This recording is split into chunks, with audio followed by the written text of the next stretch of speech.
Hello everybody, welcome back to the Erasmus Expeditions. This is going to be another video for the Life by the Square Inch series here on the channel, where I kind of discuss crafting and projects that I've been working on.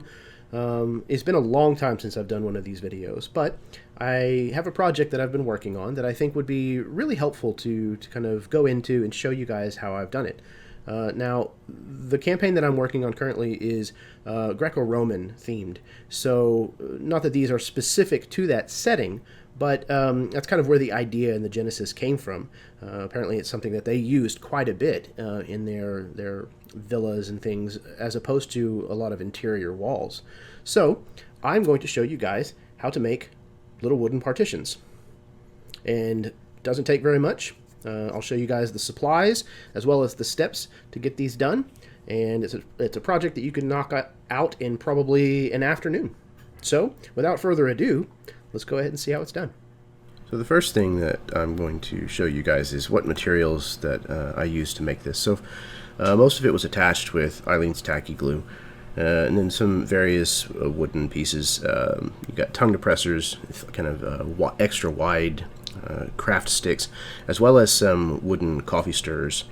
And then I also used some granny grating or plastic canvas for kind of the decorative paneling in a lot of these pieces. So you can see here with the granny grating, I tried snipping them into a couple of different patterns to kind of simulate the decorative lattice work that you see in a lot of these kinds of things. And ultimately the pattern on the right is kind of what I ended up going with. And you can see here I'm starting to kind of lay things out. I wanted a top portion of it to be this lattice work, and then the bottom part to be more full panel.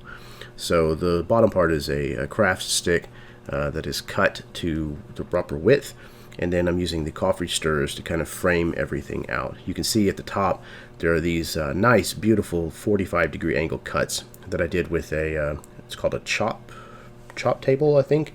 It's basically a razor blade on an arm that you can put at different, put your pieces at different angles and cut them to precise measurements.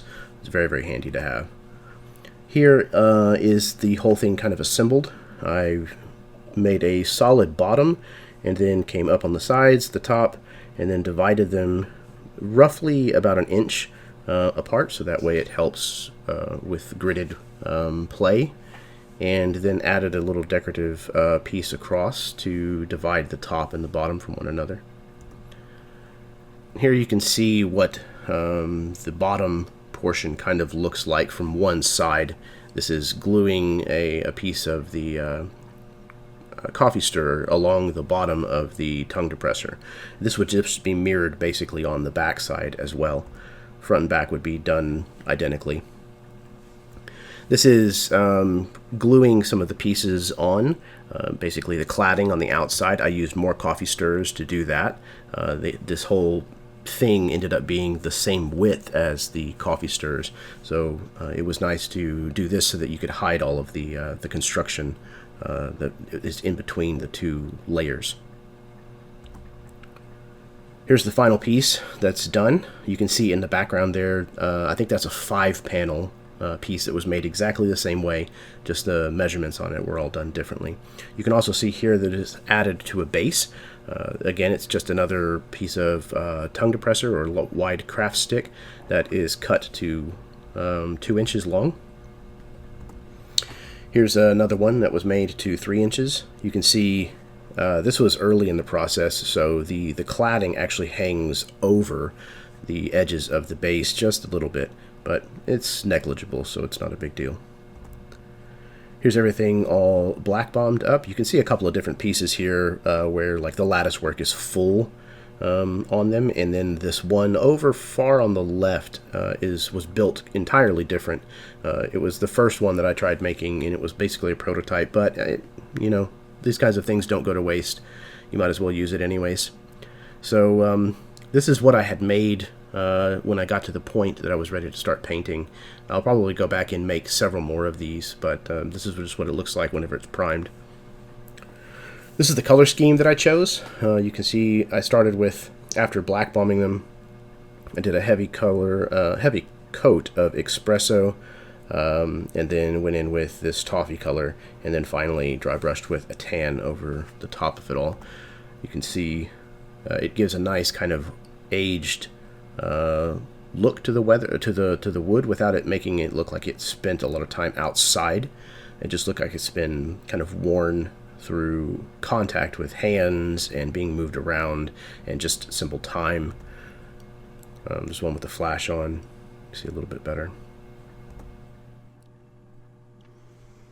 So that's how it's done. Like I said, it's a very simple project. Only it takes a couple of different materials, only a few tools to get the results. This one has a very basic paint scheme. You could certainly dress it up further with other colors, maybe do some metallics and things with the lattice work here. But yeah, this one serves my purposes very, very well, and I was really happy to be able to share this with you. Hopefully you guys find this useful. And stick around. If you like what you saw, hit the like button, subscribe, check out some of the live play videos that I have here on the channel, and stay tuned, because hopefully there will be more Life by the Square Inch videos where I discuss additional crafting projects and things of that nature. So until next time, may your dice roll high and your snacks always be within reach.